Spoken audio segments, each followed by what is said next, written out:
Welcome to Radio Free Will. This is the second of our podcasts, and this is a podcast for sovereign people. With us today, I'm your host, George McCullough. Anna Savoya is on the controls, and we're back again with Michelle Mockers, artist, activist, and philosopher. But before we start, I consider I did a great thing this week. I re-registered myself as an unaffiliated voter because I am tired. I can no longer affiliate myself with either party in America, Democrats or Republicans. I can't do it anymore. I'm just so fed up with both sides. I know, Anna, you went unaffiliated, and Michelle, I know you've had comments on the two-party system in America. Anything to add to that? Well, I have a lot to add, if you want. But I would like to come back a little on our first meeting. We spoke about the war. Okay, so we'll come back to the two-party system in a sec. Yeah. So because, after our meeting, several images came back to my mind. You, in some way, put me back some 20 years, I don't even want to say how many years back, but you put me back in that period of life. I was 21 years old in the middle of the war with a group that I had constituted and which was fighting to fight the Germans. And if I can, in fact, symbolize what war is for me, it's just with one image of something did happen to me. I took a gun. I put that gun on the forehead of a woman, and after a while, I pulled the trigger. I killed one woman. I killed a nice looking beside that woman, me, the painter, the artist. I started my life as an artist by killing a woman who she was nice enough to be a nice model. I killed a woman because it was the woman or my men. I don't want to go into the whole story, but it was that. I had no choice, if you want. Or I was killing that woman, or my 20 men were disappearing in the hands of the Germans. So you do not hesitate. But it's to tell that war is an absolute abomination. It's an abomination because it puts men lower, way lower than any species of animals. And, if I look at the history, the recorded history, which is about 5,000 years, let's say basically 5,000 years, it is 5,000 years of wars and sufferings. And when it's not war, it's people who starve from starvation, who die from whatever it is. Man has never been able to organize as men who are. When we talk about war, when we put money into armaments, we are lower than animals. So I am absolutely, completely, definitively against any form of war. No form of war is admissible on any pretext it can be. You cannot kill on the name of whatever, even God. You cannot do that. War is really, I repeat myself, an abomination, and we have to put a hand to that. And it's where we come back to politics, because in fact, what is, when you go in the dictionary, you see that there is an art of politics. Mm-hmm. Which art of politics? The art of politics, once more, have been 5,000 years of war. And if you look, I don't know, of the last century, the 20th century, and the beginning of this century, it's absolutely full of war, where you kill more and more people and more civil populations. Well, I'm glad you mentioned that story, because you told us that story after we recorded last week, and I wasn't sure if you wanted to mention it. I wanted to ask you about... I didn't want to mention it when we discussed, but after our discussion, I thought of all what we have said, and I believe that it is eventually a very typical example of what a nice young man Not only that, I wanted to be an artist. An artist is creation. You create nice things, supposedly, when you're an artist. And the only thing that start my life with is to kill not only a man, a woman. So it came back after our discussion. So it's why I talk about that today, to say that really war, once more I repeat myself, is an abomination. So it sounds like you still have you feel a little guilty about. I don't feel guilty. I feel guilty if you want. Yes, of course, I feel very uncomfortable if you want when I think of it. But once more, I had no choice. It was her or my men. So I could not hesitate, if you want. So she was a German spy. She was a German, yeah. And she was a German speaking French, as well as I speak French, because she had made all her studies in La Sorbonne in Paris. And she was an absolute fanatics of Nazis, of Hitler. She was. How can you explain that? But you know, Hitler, he said something. He said, what a gift for leaders that men do not think. I can agree with that. He was right saying that. So that was the only person that you killed in the war? Yeah, because my job after that, I was part of the British mission. The British mission asked me to be work for them. And as soon as I was in the British mission, I had no right to fight. My job was not to fight. My job was to organize the fighting of other people. Mm-hmm. So I didn't shoot at anyone any time after that. I didn't even touch a gun. So you feel like you're a pacifist? Oh dear. When I say that, you know, I'm more than a pacifist, when you look at the history of humanity and that art, what is the art of politics? The art of politics is 5,000 years of war. There is few years in between of peace, but that doesn't last, you know. And why? Why? If you analyze all the reasons why. You win a war, and when you win a war, you create an enemy, a deadly enemy of the people you have won over. And the only thought is to get back a revenge. And it is non-stop. It's a non-stop like that. You know, Hitler was a revenge of Germany losing the World War I, and the art of politics, my dear, was to create in Germany such a state that the Republican government could not went bankrupt, and going bankrupt allowed a guy like Hitler to take over. We created the condition of World War II. And we're creating the conditions for World War III right now. Of course, come on. But the problem is that in the beginning you were fighting with stones. You know, now you are fighting with missiles, with atomic bombs that can kill millions of people at once. So it's where you see humanity does not progress. Humanity has not progressed, absolutely not progressed since the first man. And the first man was an artist.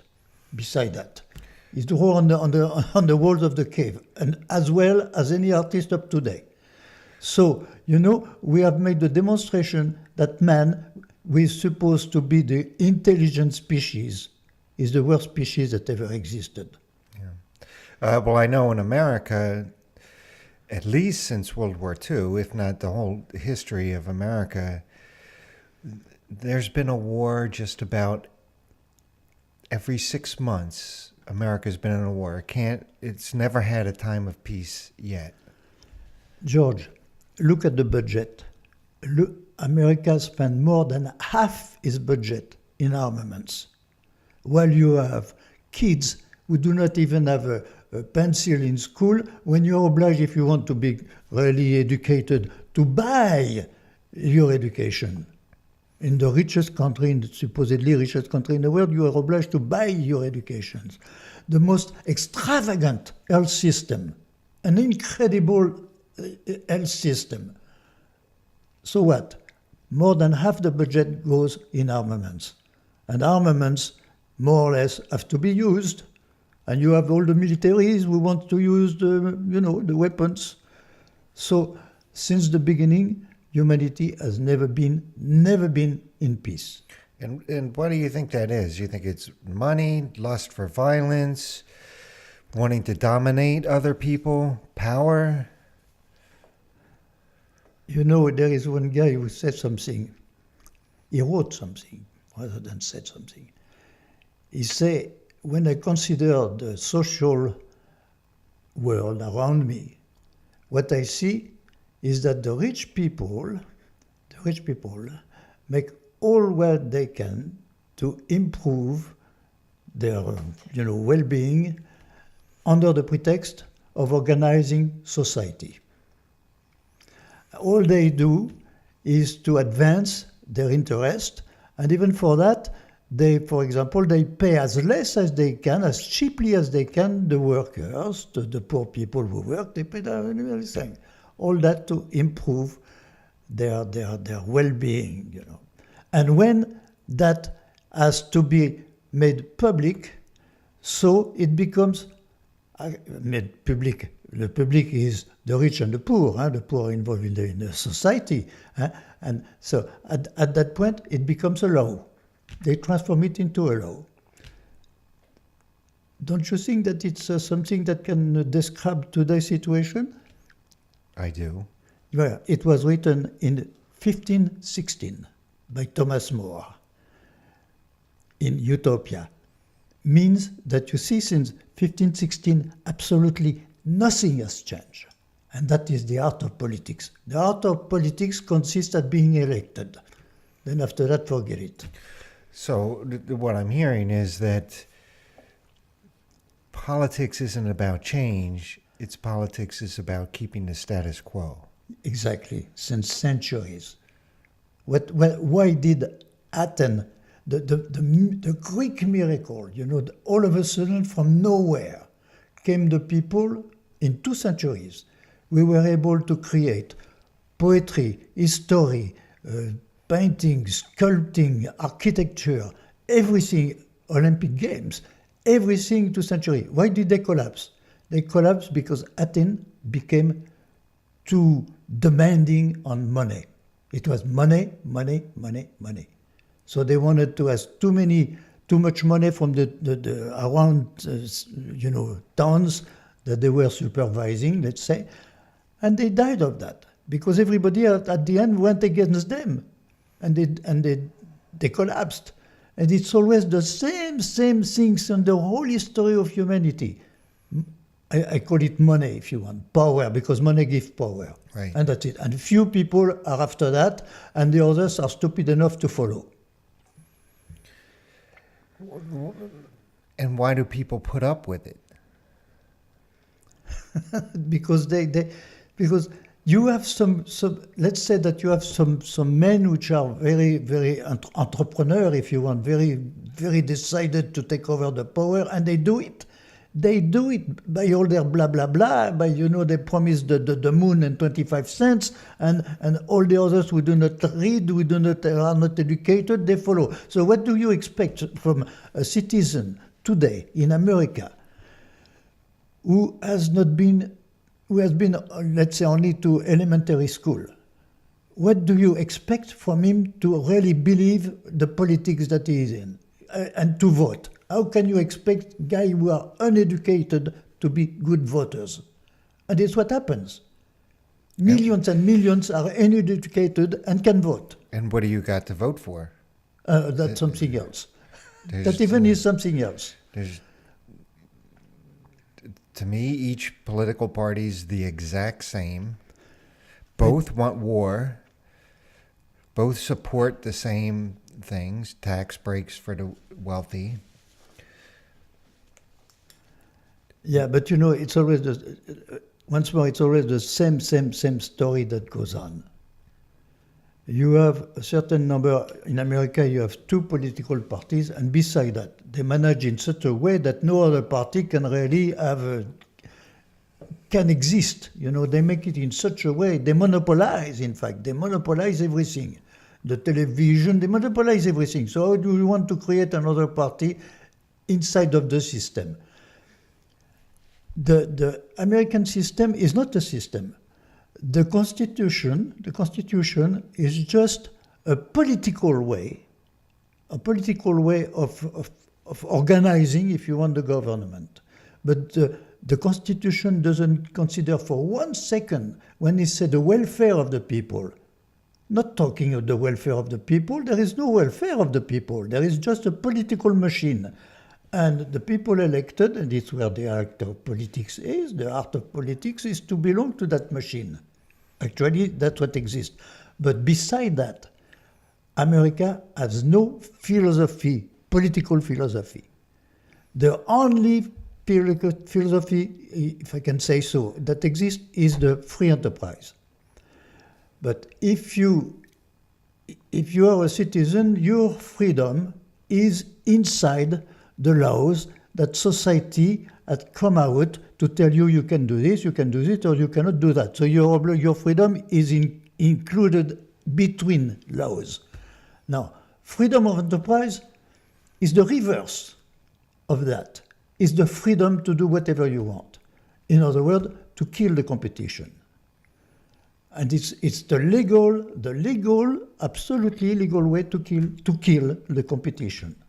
So that's not a policy to direct a country. It's not at all a policy. It's just the law of the jungle, the survival of the fittest. The Industrial Revolution started in England, in the 17th century, the beginning of the 17th century. But right away, what did happen is that as they were, manufacturing machines that were able to manufacture faster and faster all the food, all the needs of the population, so machine needed people with money to buy the machine. So that's how capitalism started. The people with the money bought the machine, put all the workers in condition, and disastrous condition.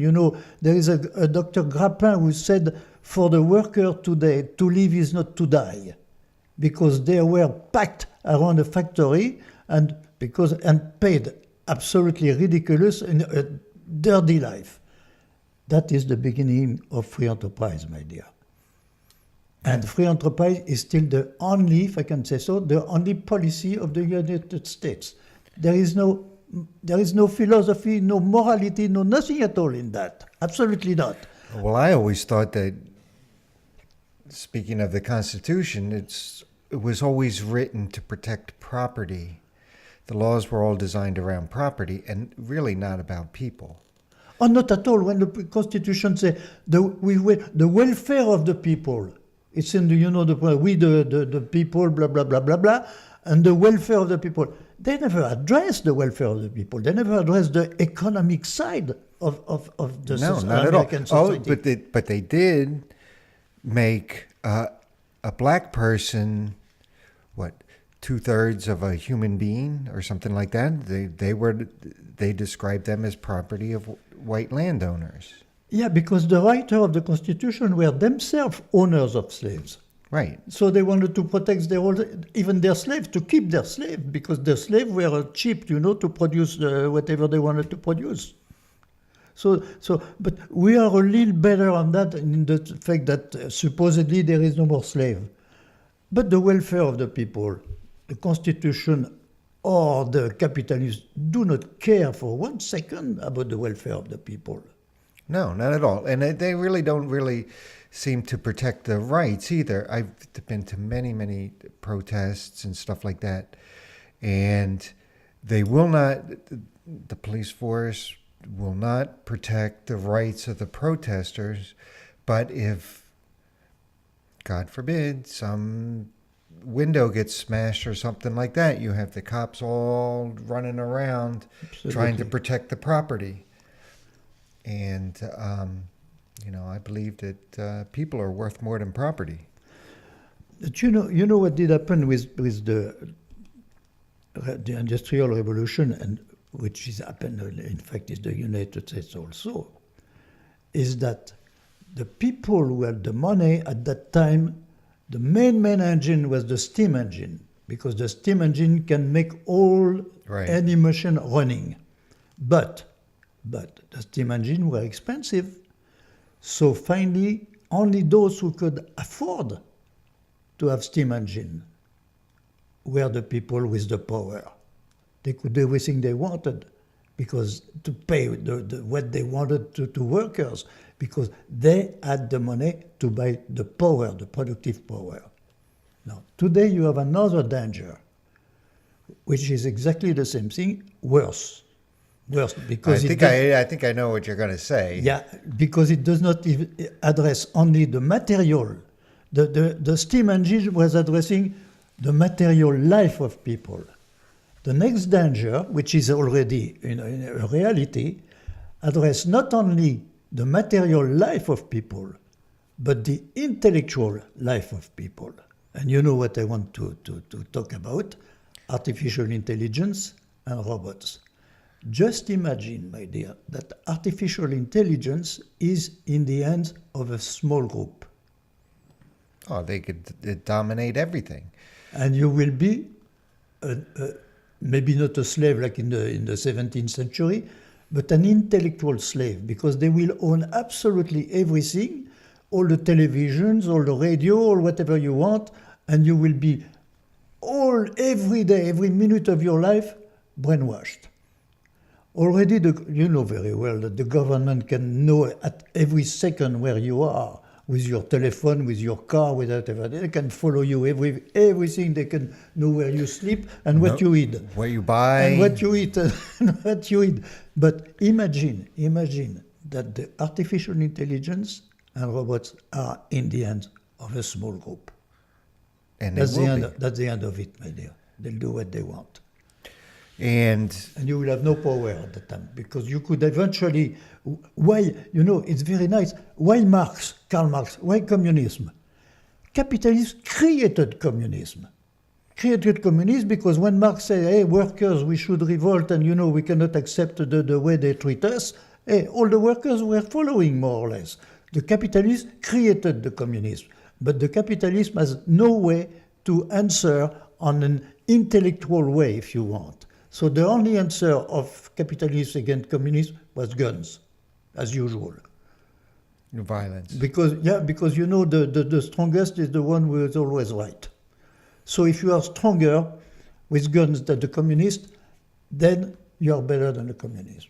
But capitalism has never been able to answer, intellectually speaking, to communism. Never. So they just fight with guns. So the same thing, exactly the same thing can happen with artificial intelligence, but artificial intelligence is much more dangerous because it can penetrate in your house, in your mind, when eventually the steam engine could not. But those can. So you imagine what it could be if those instruments were in the hands of a small group. That would be the end of humanity, my dear, as we know it. Oh, they're going to have drones up in the air instead of the police force. And if they see you getting out of line, boom, you get no trial, no jury, nothing. You just get wiped out. Just like what's happening in the Middle East, but it's probably going to happen here. So that's the future if we do not react. Humanity has always behaved the same way once more since the cave people, and yet the cave people were more or less very pacific because they had no enemy, close enemy. As soon as you create groups, I don't know why, as soon as you create groups, they start to be fight. For territory, for this, for that, start to be fight. And when the territory becomes a nation, it's fight between nations. And since the beginning... What happens when there's no nation? There's a one world government. Couldn't that be potentially good? Yes, with the condition that the world government should be organized in such a way that it cannot be taken over. If you just make a government with no philosophy to support that government, and eventually a world government, if the whole world agrees on a philosophical form, that's possible. Otherwise, a world government can always disappear, can always be taken over by, another Hitler or people like that. It's not the word government that would be the reality. I believe it's a word community, which is something else. Just that change in word makes a lot of, it just makes it a lot more positive. Yeah. And we're moving towards a one world government. You can see it just about every day. We're not just inching towards it, we're moving headlong right into it. Yeah, but with a lot of conflicts. A lot of conflicts, my dear. Well, everything is an object of conflict. When it's not material, when it's not material, it's intellectual or it's even spiritual. Look how many wars of war for religions, killing each other in the name of God. Like if God was creating man with a sword in his hands. Come on, through all the centuries, when you follow that, you have a fantastic amount of wars of just religion. Intolerance is one of the main wrong thing of man, if you want. You do not tolerate the religion of other people. You do not tolerate that. You have to kill them in the name of God. To torture them. When you look at the history of the wars of religion, it's absolutely disgusting. Not talking about the regular war. So one of the big things that eventually has to be overcome if you want to create eventually a world community is precisely to be very tolerant, to tolerate the other and the belief of others. Now, when they use religion as war, are they just manipulating people to fight in the name of God? Is it really about religion, or is it really about power and conquest? Well, it's about both, my dear.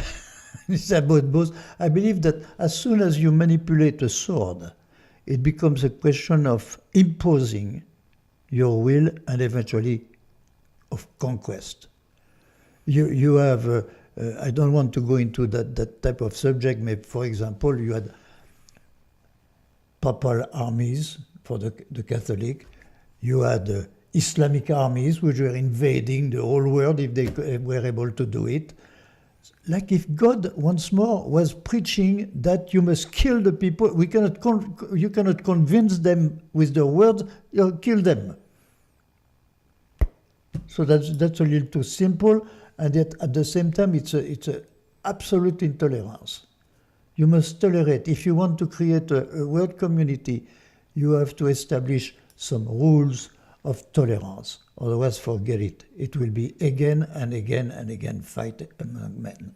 And everybody needs to be represented somehow, and they must feel engaged and in part of their community. Yes, but you know,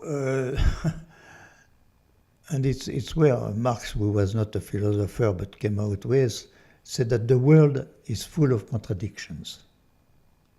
And in that way, if you want, he was right. The world is full of contradictions.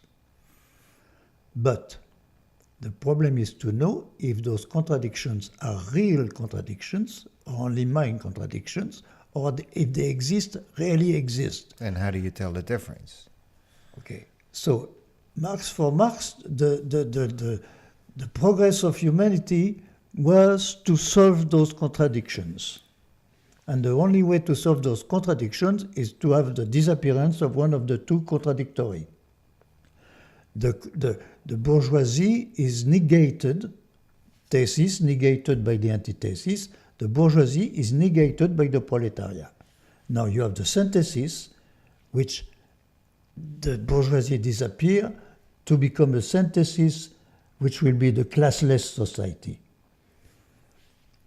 And even the other side, our side, reason like that, you know, there is a permanent conflict between labor and capital.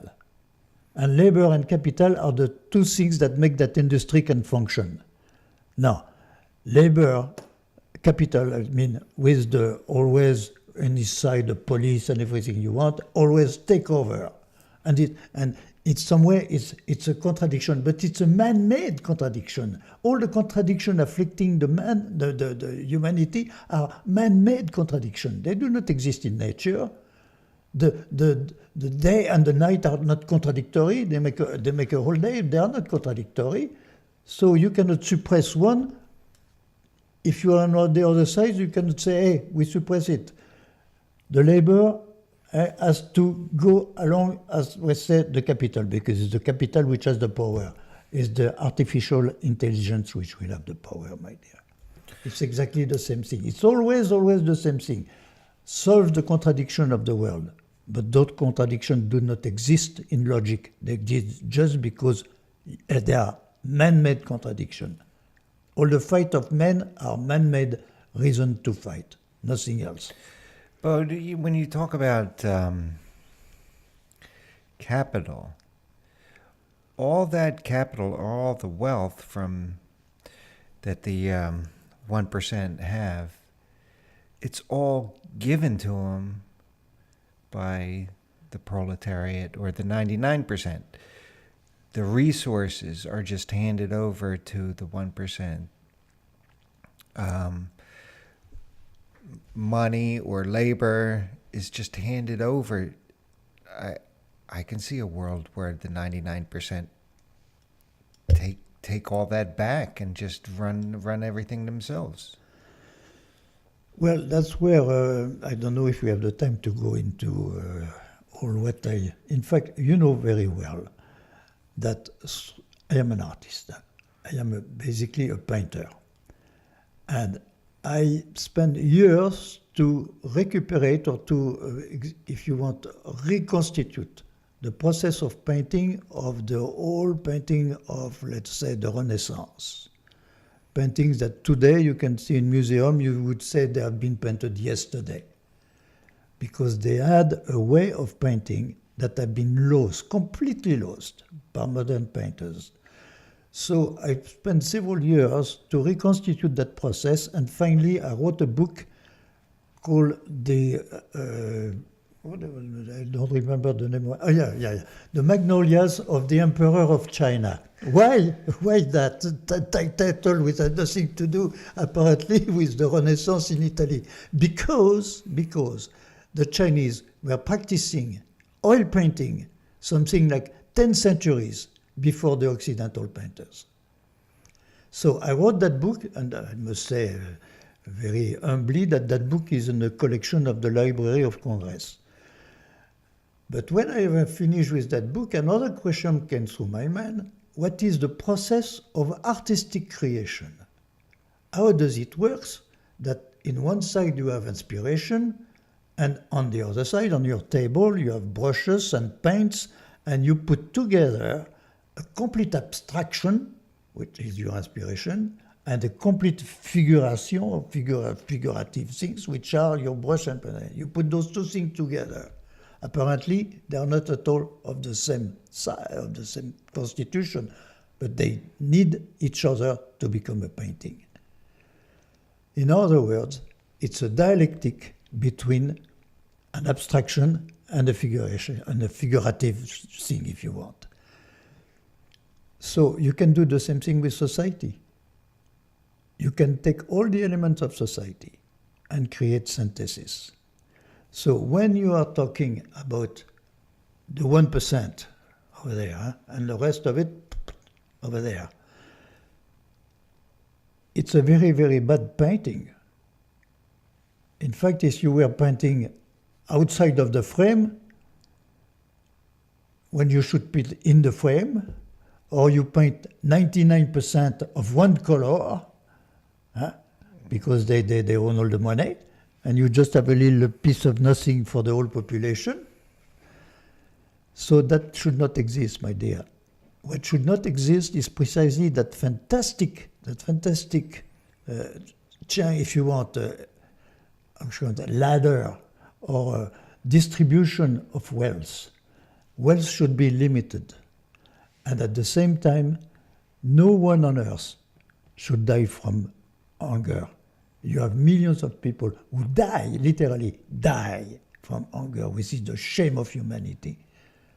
So a balanced society would be a society where there is not too much and there is enough, which is absolutely not the case precisely of free enterprise. Free enterprise is the reverse of that. Right. I always thought there always seems to be a push to raise the minimum wage every couple years and stuff, and rightfully so. I think people's hearts are in the right place. However, I think it could be more effective if you limit the amount of money somebody can make. So Exactly. you could never make more than 10% of me. You want more money, then you raise everybody else up.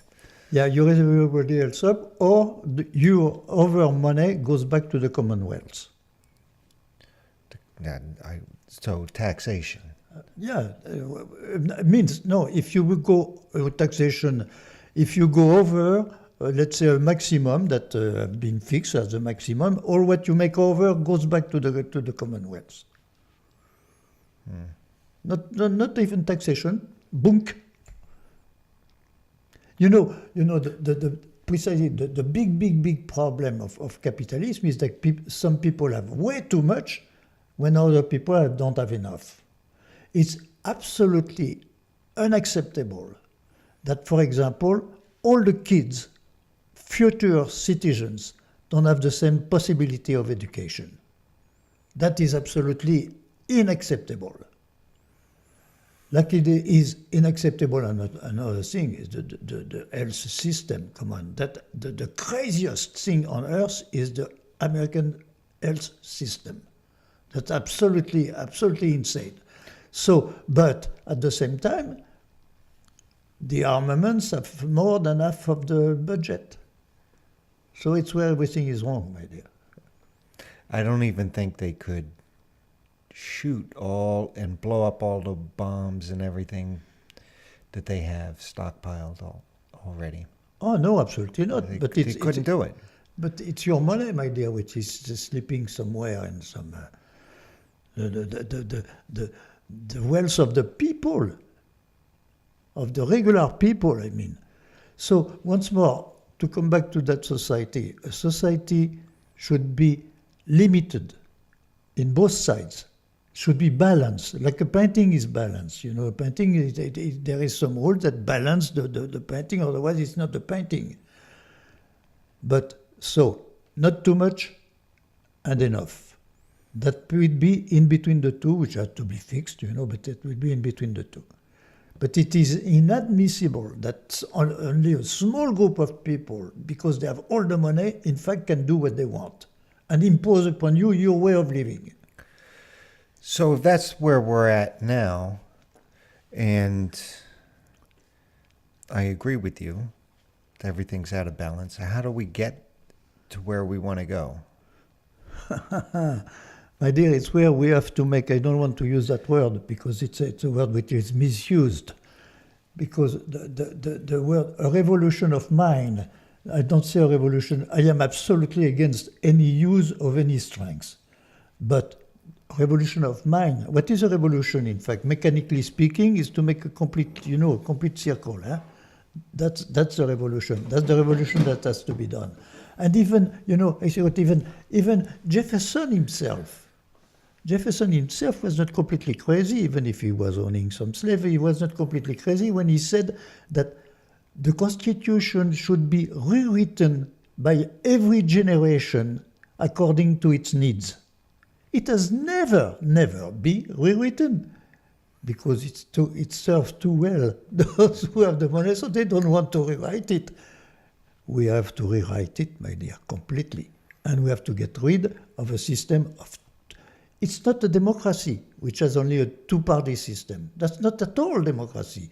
And there is no democracy at all, once more I repeat myself, when people are not educated enough to know exactly, without any pressure from outside, to think about politics or to think about their country, to think about economy, to think.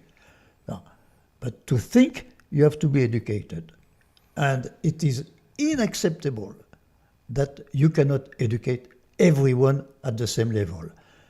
Doesn't mean that people have to be at the same level in life. That's also a mistake, if you want, of communism and socialism. So when Everybody at the same level. That's not right, because you have some people who are more intelligent or more artistic or whatever you want or other. You cannot put everybody at the same level, but you can limit the level. So when you talk about education, you're not just talking about arithmetic and reading and writing. You're talking about teaching people critical thinking, Critical thinking, yeah, absolutely. That's part of philosophy. If you want. philosophy, the arts. Okay, and beside that, if you want, education should be in such a way that every kid could be, for example, exposed to what is a symphonic orchestra. Or what, and in sports, is not the American football, come on, which is the most, well, anyway. But it's also to... Watch out, I like football. Also to sail or to fly gliders or to horse riding. Every kid should have that. Otherwise, you are not a thinking citizen. If you have no education, how can you see clearly what is what if you have no education? You cannot. And it is anti-democratic. Democracy supposes that the individual is completely developed, suppose a developed individual. It's more a moral thing than a physical thing, democracy. So to have real democracy, and that also would go in the direction of having a balanced society, meaning a society with not too much and not enough, that is possible precisely because the people are not educated and they accept anything that falls on their heads, they accept it. There are no way to do otherwise. So you believe in democracy? I believe in democracy, but not as we do it. Democracy, yes, but an intelligent democracy instead of being a stupid democracy. That would make a difference, my dear. Yeah, well, I don't know who would be in favor of a stupid democracy, but... Actually, we have a stupid democracy. In America, we have a stupid democracy. How would that little black kid who will never go, we will go to bed tonight, he didn't have enough to eat? How can be a good citizen, thinking citizen, able to really think what is the nation, what is the economy, what is the politics? How do you want him to do that? Well, I know in this democracy, my views have never, ever been represented at all. So I always feel like I'm shut out all the time. And you are. Thank you. No, I'm sorry, you are. But so all that does is breed frustration into people when their views are not represented. How could it be that in the United States, there's polls that say 80% of people want universal health care, but we don't get it? Of course we don't get it. Why? We don't get it. Why? People want it. Why? They don't have it. I think it's cha-ching. Because we are not a democracy, my dear. Right. We are the democracy of money. We are not a democracy, so you fight against the pharmaceutical company which are making a fantastic amount of money away with your diseases. Come on. So you fight against it, so you're a poor guy in your bed, in your room, and what can you do against the big corporation over there? You can do nothing. And when you look at the system, when you really look at the system, it's the most stupid system in the world.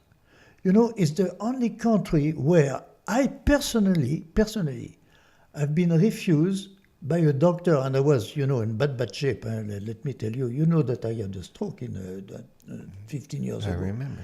That doctor refused to see me because I was not on his, whatever it was. So I could have died at his door. He didn't care. I could not pay him according with the system that I had. But you had Medicare, if it was 15 Yeah, no, I years don't ago. remember what it was, but he refused to see me. I could have died on his, at his door. He would have not moved. So that is America. So what happened? No, I went took to you to hospital, or? Yeah, I went somewhere else where I had been received and so on. So, but that system, my dear, you know my French accent, that I'm born in France. In France, when you go to a hospital, here, if you go to a hospital, the first thing they ask you, can you pay? or what is your paying system? So we can accept you or we cannot accept you. And what did happen to me, they didn't accept me. But in France, you go to a hospital. They never ask you if you can pay. They just say, what are you coming for? Go and see Dr. So-and-so. And Dr. So-and-so say, oh, I need some X-ray, for example. Go and see X-ray so-and-so. Only at the end of it, when you get out of the hospital, even if you spend 1 month in the hospital, they will tell you, how do you pay? Personal check or social security? And that's it. That's it. Never one question about money, my dear. Never one question. Now, here, if you say, of course, I was at a point I've been obliged to take the family business for 4 years. The family business was a printing plant with 30 employees.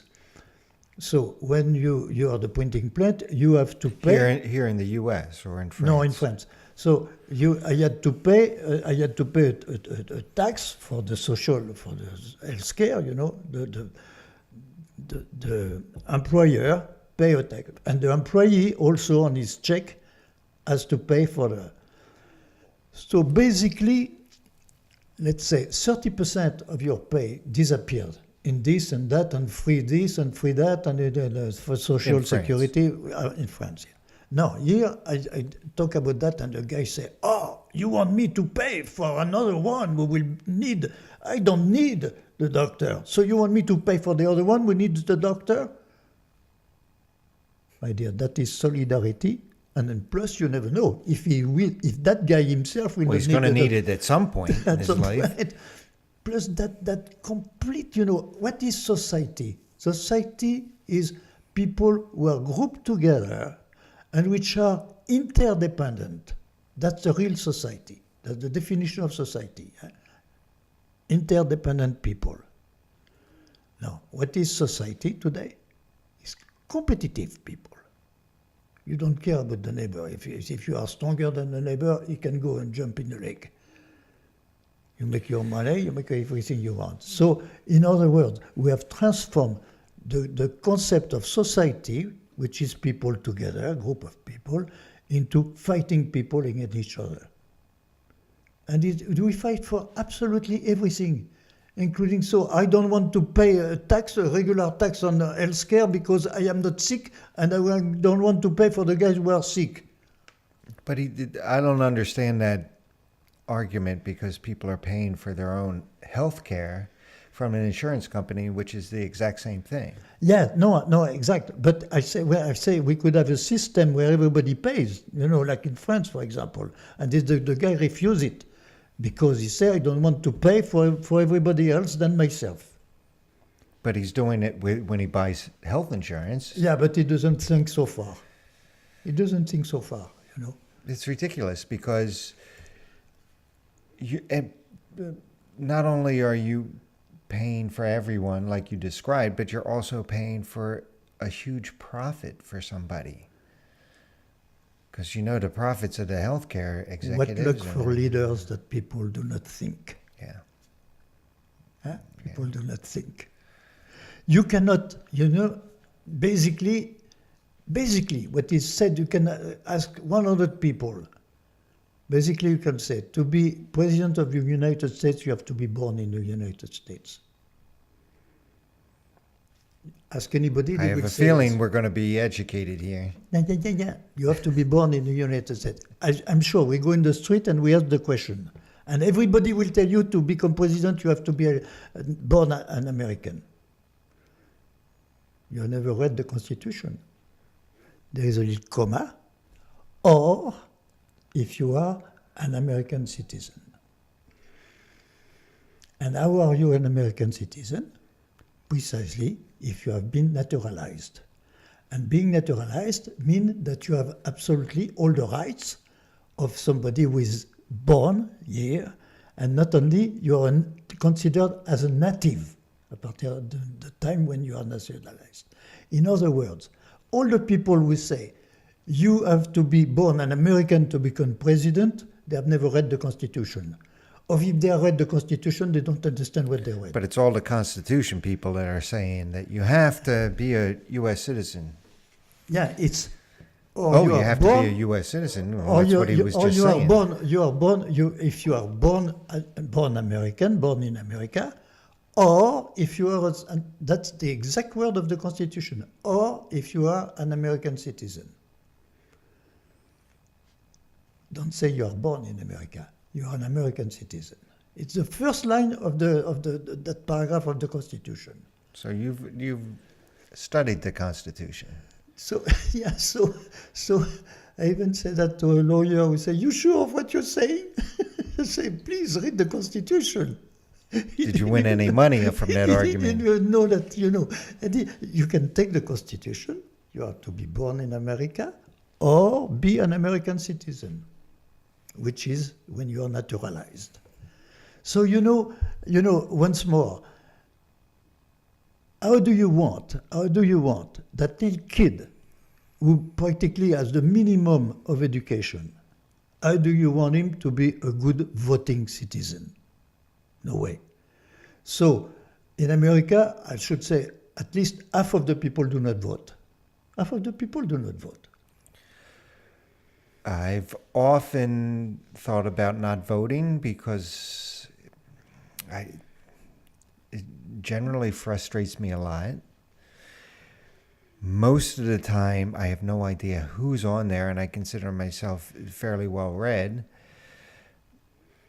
But I generally go down and vote because usually there's some kind of question on the ballot, and that's where I feel like I want to be able to have my say. And there will be something on the ballot like, should we raise taxes so much money to purchase blah blah blah. Yeah, And but George, I'm sorry I interrupt you. It's where America has no program. It's a day-to-day, machine that goes on. Only the political machine is very, very in every detail of the political machine. How you elect so and so, how you do the that's perfect. So as you said, they can stay. You can stay forever. You can people I don't know who are since 30 years of almost elected for life the High Court. So if you are elected for life, you don't have even the right to change your mind about something. Come on, come on. But they keep that because that protects all their privileges today. The Constitution protects all the wealth and everything of the people who have wealth. But once more, doesn't care at all about the welfare of people. Has no solution, offers absolutely no solution, no ideas on how to. Because once more, they have no philosophy at all. At least Rome, if you want, the communist has a philosophy. They have a philosophy. The capitalist doesn't even have that. They just have the free enterprise as a philosophy, which is not once more anti-philosophical, the free enterprise.